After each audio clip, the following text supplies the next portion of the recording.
En la compraventa, la acción de saneamiento de la evicción. En la compraventa, la acción de saneamiento de la evicción. ¿Qué es la evicción? ¿Qué es la evicción? Es la privación del todo o parte de la cosa que sufre el comprador a consecuencia de una sentencia judicial por causa anterior a la venta. La evicción es la privación del todo o parte de la cosa que sufre el comprador a consecuencia de una sentencia judicial por causa anterior a la venta. ¿Cuál es el objeto de la evicción? Defender al comprador e indemnizarle los perjuicios. El objeto es defender al comprador e indemnizarle los perjuicios. ¿Cuáles son los requisitos? El comprador debe tener una privación total o parcial. El comprador debe estar privado del todo o parte de la cosa comprada, a consecuencia de un derecho que reclame un tercero. A consecuencia de un derecho que reclame un tercero. La privación puede ser total o parcial.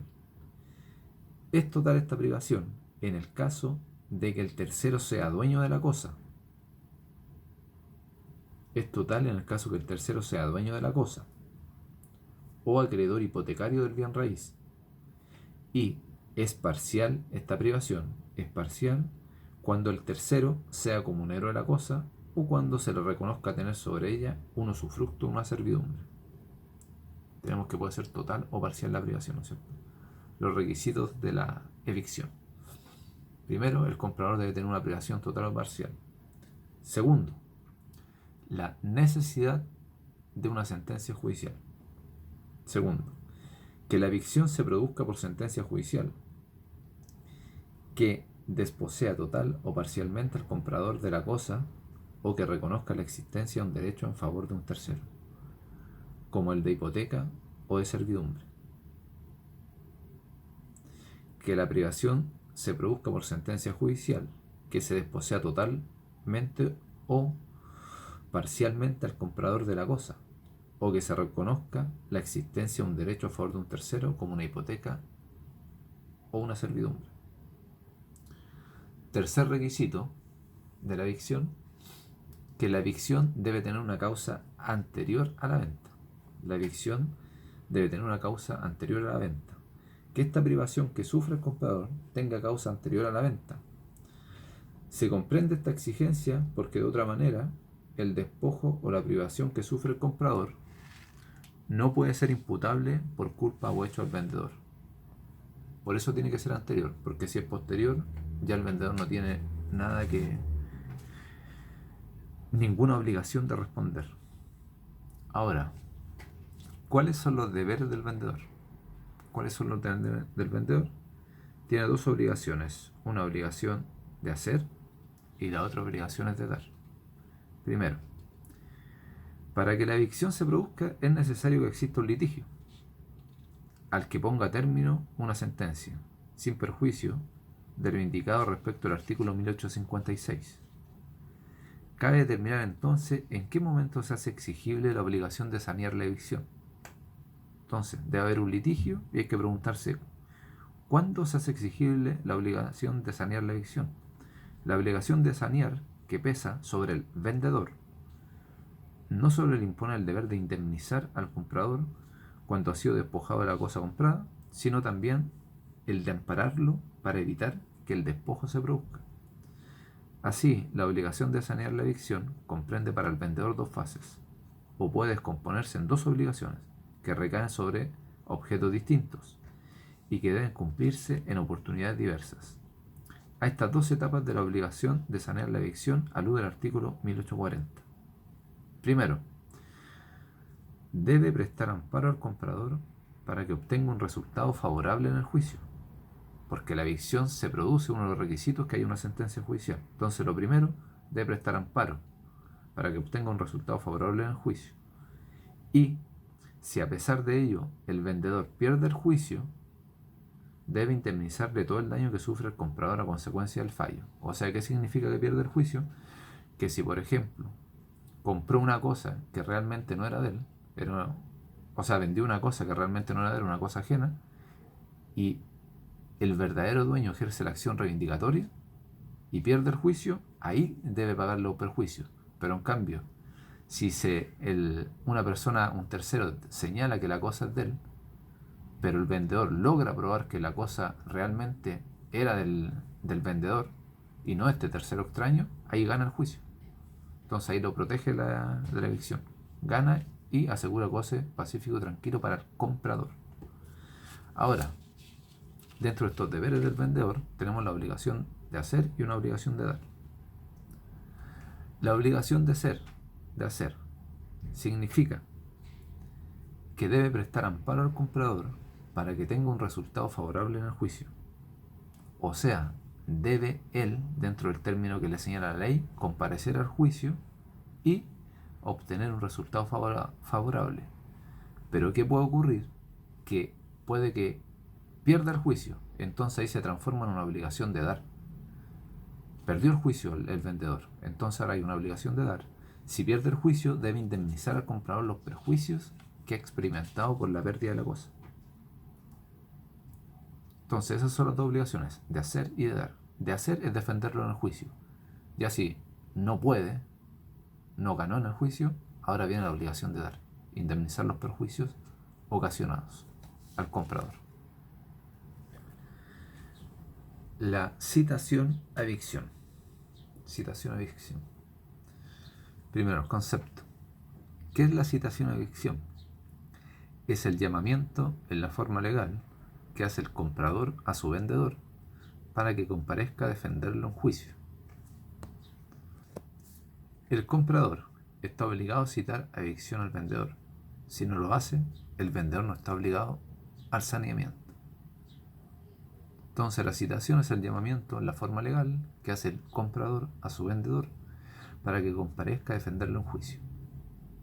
Importante, el comprador está obligado a citar a evicción al vendedor. Si no lo hace, el vendedor no está obligado al saneamiento. No está obligado al saneamiento.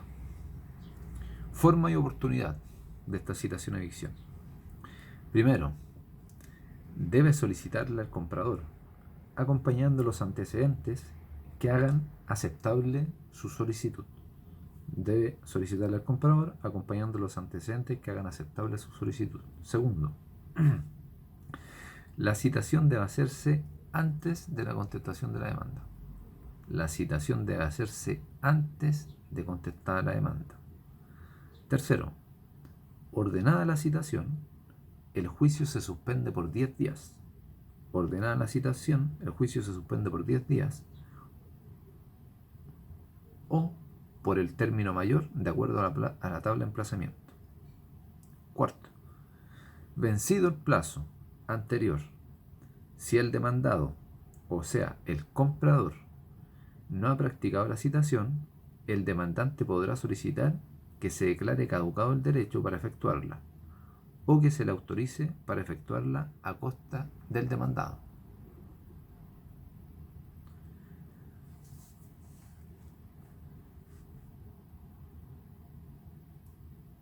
Ahora, ¿cuáles son los efectos de esta citación a evicción?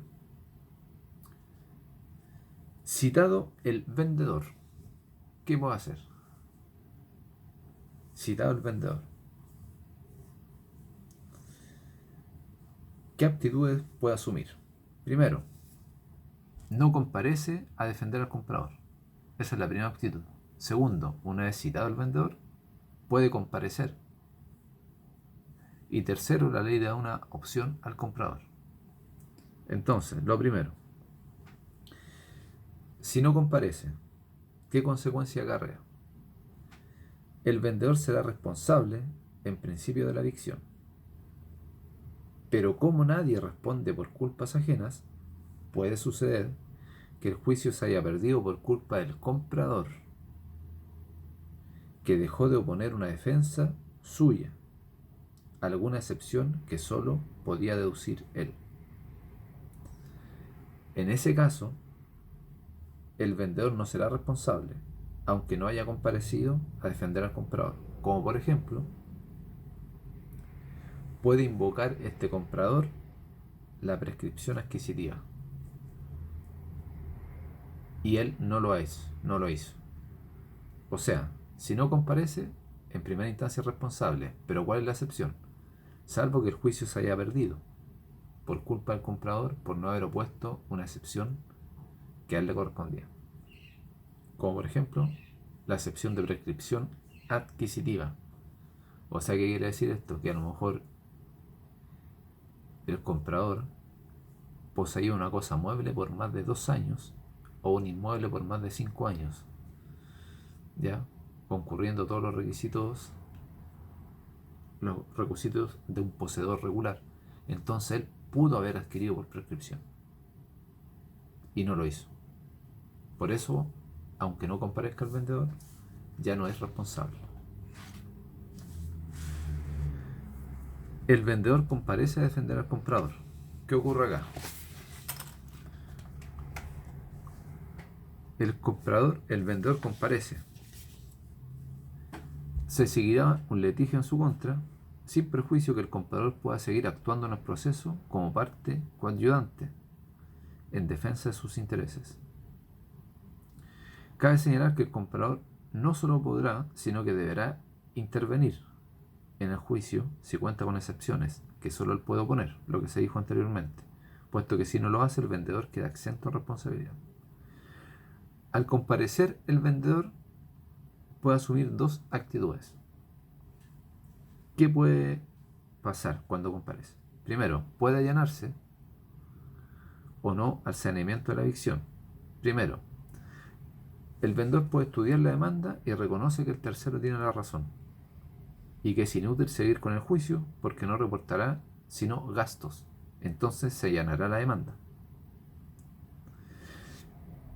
Si el comprador decide allanarse porque él decide que no va a ganar el juicio, la ley al comprador le da opciones.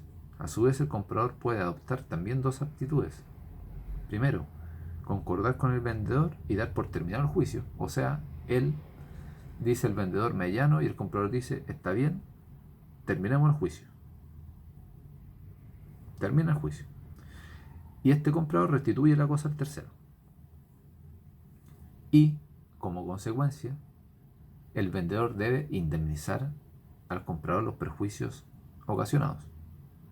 El vendedor dice me allano, el comprador acepta, restituye la cosa al tercero y después de eso el vendedor debe indemnizar al comprador por los perjuicios sufridos.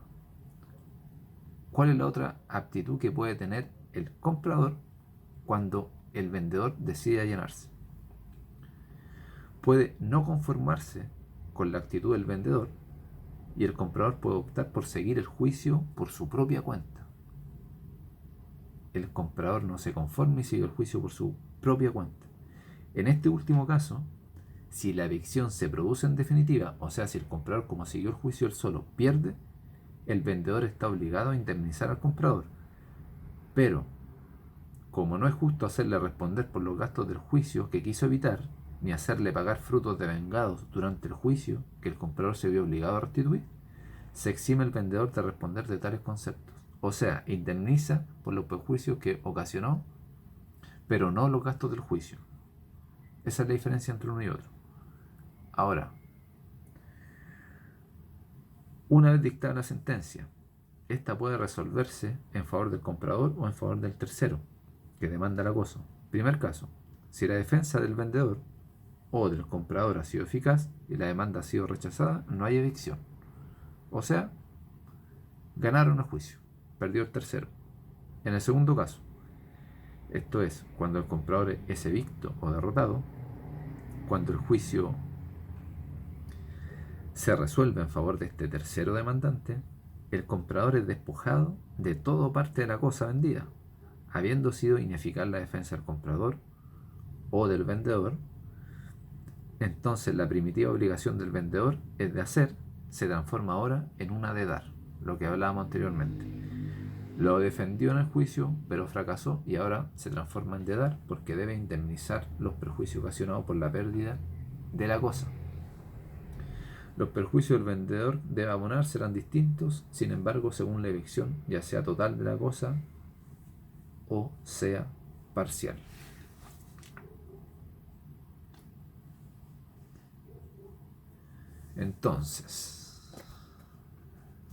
Entonces, si pierde, debe pagar los perjuicios y el valor de la cosa. ¿Ya? Si gana el vendedor no hay evicción, pero si pierde, debe pagar los perjuicios y el valor de la cosa. Si la evicción es total, debe restituir el precio, aunque la cosa al tiempo de la evicción valga menos. Debe restituir el precio el vendedor al comprador, ¿no es cierto? Aunque la cosa valga menos. Segundo, debe pagar las costas legales del contrato de venta que hubieran sido satisfechas por el comprador. Debe pagar las costas legales. Tercero, debe pagar el valor de los frutos que el comprador hubiese sido obligado a restituir al dueño. ¿Ya? Debe pagar el valor de los frutos que el comprador hubiera sido obligado a restituir al dueño. Cuarto, debe pagar las costas que el comprador hubiese sufrido a consecuencia y por efecto de la demanda. Debe pagar las costas que el comprador hubiese sufrido en consecuencia y por efecto de la demanda. Vendedor de buena fe paga las mejoras necesarias y las útiles en el aumento del valor de la cosa.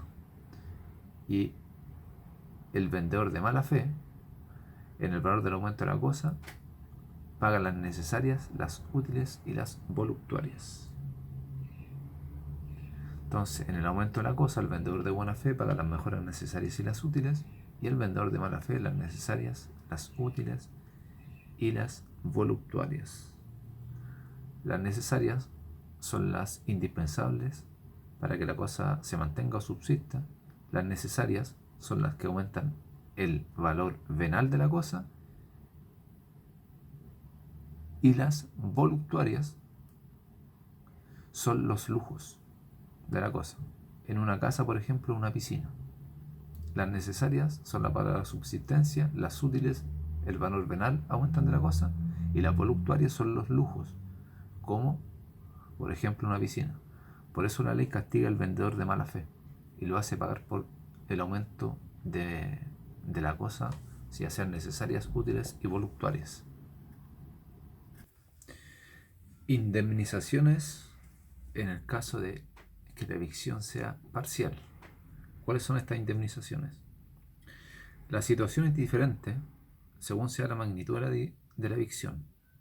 Primero, si la evicción es parcial, es de tal magnitud de haber sido conocida por el comprador, este no habría celebrar el contrato, nace en favor de él un derecho alternativo. Si la evicción parcial es de tal magnitud que de haber sido conocida por el comprador, este no habría celebrar el contrato, nace a su favor un derecho alternativo. Primero, pedir la resolución del contrato. La resolución. Segundo, pedir el saneamiento parcial.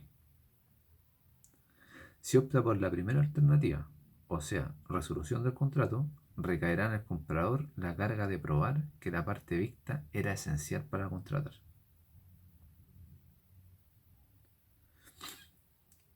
Esa es la indemnización cuando la evicción es parcial. Resolución del contrato o pedir el saneamiento parcial.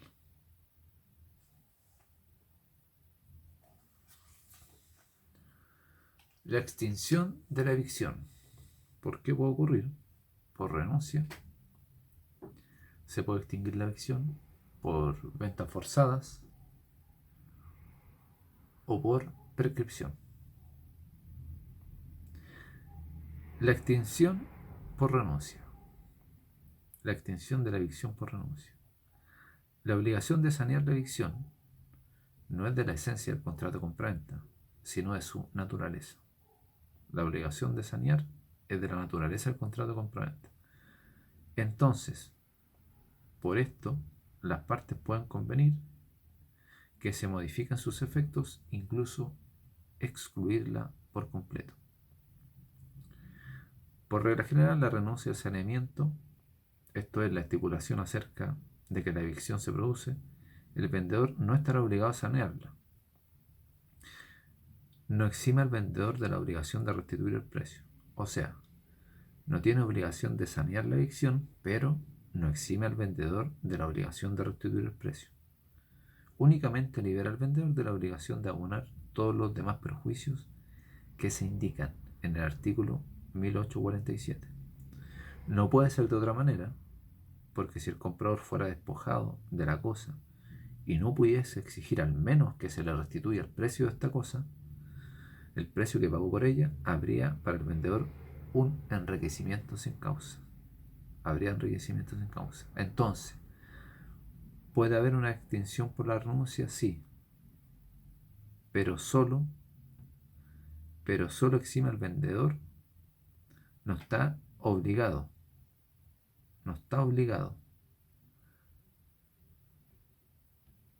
a sanear la evicción, pero no lo exime de la obligación de restituir el precio. No está obligado a sanear la evicción, pero no lo exime al vendedor a la obligación de pagar el precio.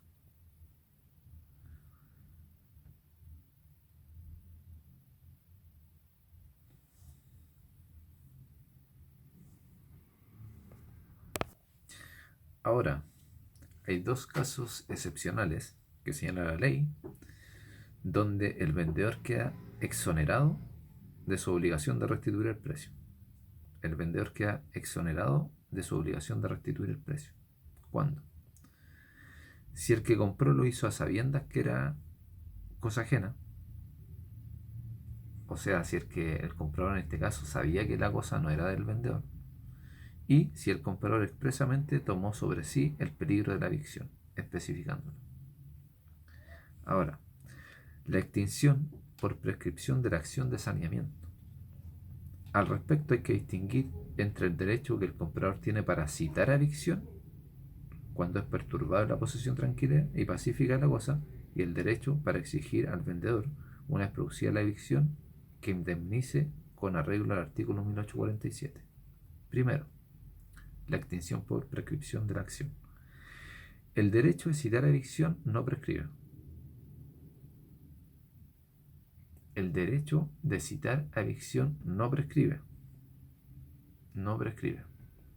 Pero la acción de saneamiento de la evicción prescribe en 4 años. En 4 años. En 4 años.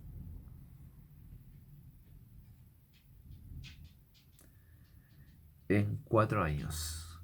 Y una vez que se produce esta evicción, comienza a correr el plazo de 4 años. Entonces, la prescripción se vincula entonces a la obligación de dar que caracteriza la segunda fase del saneamiento de la evicción. En cambio, la obligación de hacer propia de la primera fase no prescribe. O sea, el llamamiento, que sería la obligación de hacer que tiene que defender en juicio, esa no prescribe. Pero prescribe la obligación de dar. Esa es la que prescribe. La acción de saneamiento por evicción de 4 años. Esa es la diferencia entre una y otra.